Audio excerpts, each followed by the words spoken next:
Siapa tak kenal Pantai Kuta? Baik orang Indonesia, maupun orang luar negeri sekalipun, pasti pernah mendengar kabar keindahan pantai ini. Bali, sebagai surga terakhir di bumi, begitulah penyampaian dari orang yang sudah pernah ke sana, takkan lengkap tanpa Pantai Kuta.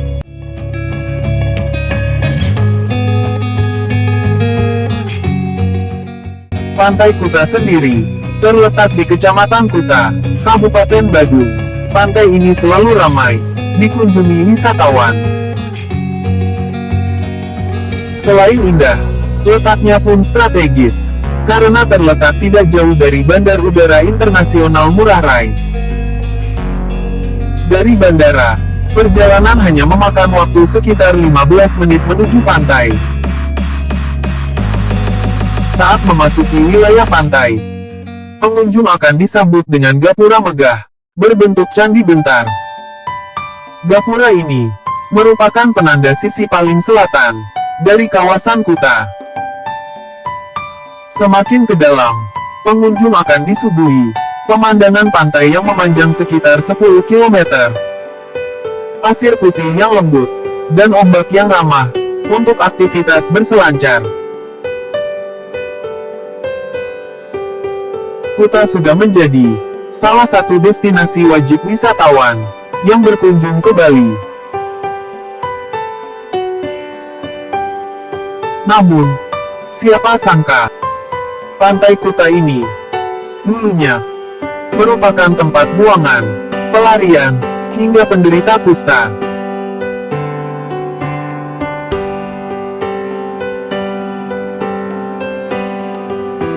Menurut A.A. Gede Putra Agung DKK, dalam sejarah kota Denpasar tahun 1945 sampai tahun 1967, Pantai Kuta merupakan pelabuhan Kerajaan Badung.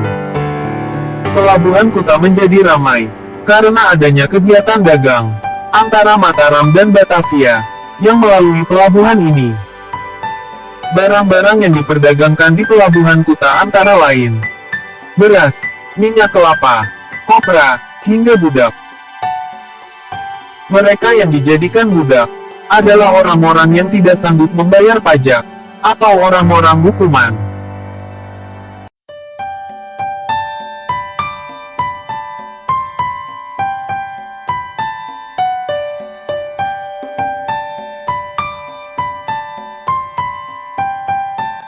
Setelah perdagangan budak dilarang, para penguasa mulai memperdagangkan ternak dan hasil bumi. Saat itulah datang John Max Lange, pedagang berkebangsaan Denmark, yang mengatur sistem perdagangan antar pulau, yang berpusat di Kuta. Berkat usaha Lange, yang membuka kantor dagang, Kuta menjadi pelabuhan, sekaligus pusat perdagangan yang sibuk.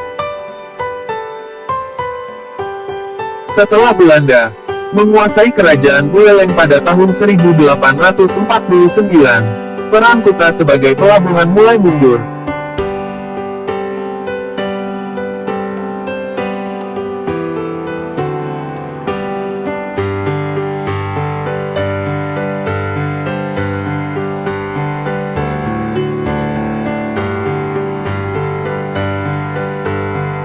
Sejumlah pejabat dan ilmuwan berkunjung ke Kuta.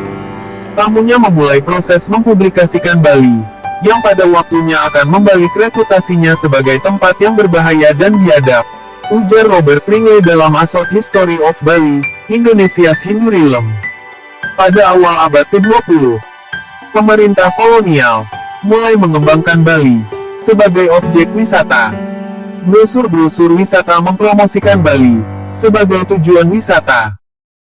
Pada 1923, kapal penumpang Belanda mulai melayani Singaraja, dan pada 1928, Wisma pemerintah di Denpasar ditingkatkan dan dibuka kembali sebagai Hotel Bali.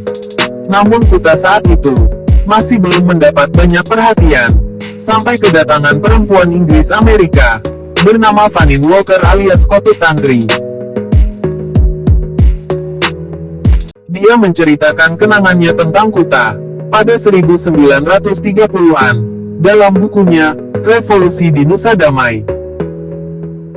Pantai di situ indah sekali. Tanpa ada sebuah rumah pun. Bahkan gubuk saja tidak ada. Yang ada hanya beberapa pura, serta perahu nelayan, yang banyak sekali jumlahnya. Andai aku membangun rumah di situ, alangkah nyamannya. Tulis Kotut Tantri.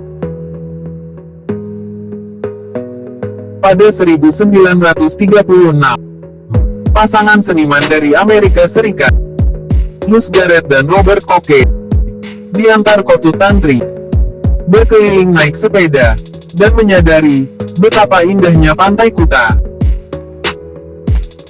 Mereka lalu membangun beberapa bungalow untuk wisatawan yang mulai bosan dengan Denpasar.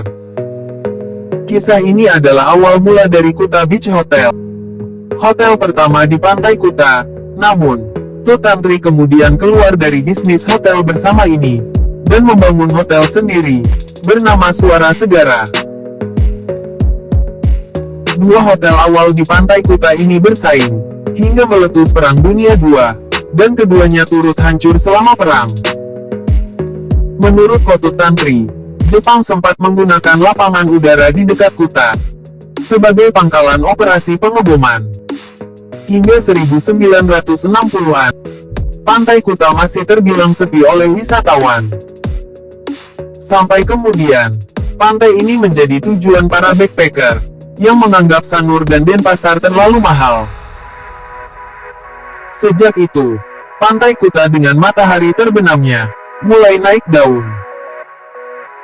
Penduduk setempat mulai menyewakan kamar dan membuka warung, dengan makanan yang sesuai dengan selera wisatawan. Pemerintah setempat mulai menata Kuta. Pembangunan Kuta juga digiatkan. Kuta telah menjadi salah satu simbol pariwisata Bali, bahkan Indonesia.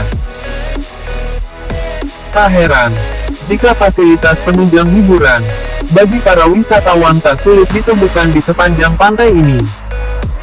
Dari homestay, lodgement, hotel mewah hingga resort, dari restoran, gerai makanan cepat saji, bar, hingga tempat hiburan.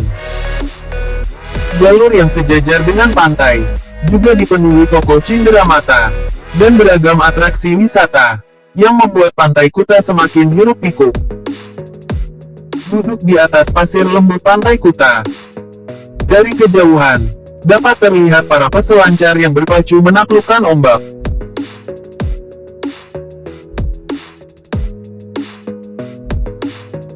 Tidak mengherankan jika pantai ini menjadi salah satu tempat yang direkomendasikan bagi para peselancar pemula.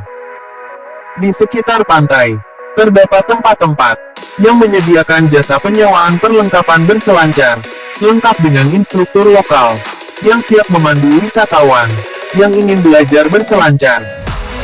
Selain ombaknya yang menantang, Kuta dikenal dengan pemandangan matahari terbenam, yang sungguh menawan. Banyak yang menganggap, belum lengkap rasanya, kunjungan ke Pantai Kuta, jika belum melihat pemandangan matahari terbenam di pantai ini. Demikian ulasan kita tentang sejarah Pantai Kuta Bali. Semoga bermanfaat menambah wawasan kamu tentang tempat wisata di Indonesia. Sampai bersua kembali pada video-video selanjutnya. Aktifkan gambar lonceng agar tidak ketinggalan video terbaru kami. Terima kasih. Wassalam.